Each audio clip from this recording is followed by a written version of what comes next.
নামাজ নাই, রোজা নাই, হজ নাই, জাকাত নাই, বান্দারি বদল কর। ওই যে খাঁচার ভিতর আছেন পাখি ঢুকলো কিভাবে? নাউজুবিল্লাহ, একটু জোরে কন। ওই খাঁচার ভিতর আছেন পাখি ঢুকলো কিভাবে? মুর্শিদকে খাওয়াইলে সানা পাখি কি খাবে? হায় হায়, মুর্শিদ খাইলে মা কোন সানা, পাখির তো খাওয়া হইল না। মুর্শিদকে খাওয়াইলে সানা পাখি কি খাবে? পাখি গু খাবে, তা তোর কি? এই পাখি বলে বেশি বেশি করে নামাজ পড়ো, বেশি বেশি করে রোজা রাখো, বেশি বেশি করে জিকির করো। রাসূল বললেন কুল্লু সাইল সেকালাতুল কুলুবিহিম যিকরুল্লাহ। বেশি বেশি করে জিকির করলে কলবের ময়লা পরিষ্কার করে দেয় কে? এই যে আপনার নাম তো আলমগীর ভাই না? এই তো আলমগীর ভাই যোগাযোগ করছি।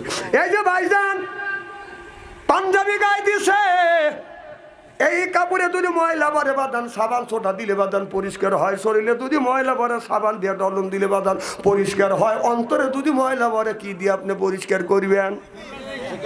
ও মনে বাবলা বাদা দাগ লেগেছে, মনে বাবলা বাদার দাগ লেগেছে, ধুইলে কি যায় সাবানে সাবানে।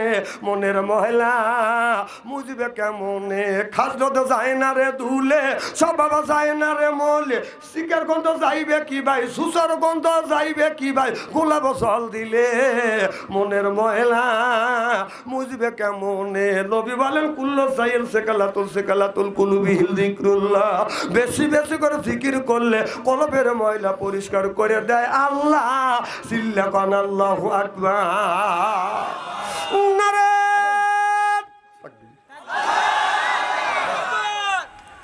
তা বাড়ির লোক চিন্তা করতেছে না, লোক তো ভালোই হয়েছে। ও চিন্তা করতেছে ওই ঘরের সংখ্যাই বেশি। তুই খুঁজে দেখ এলাকা কেউ না, খালি তুই শুয়ে রয়েছিস।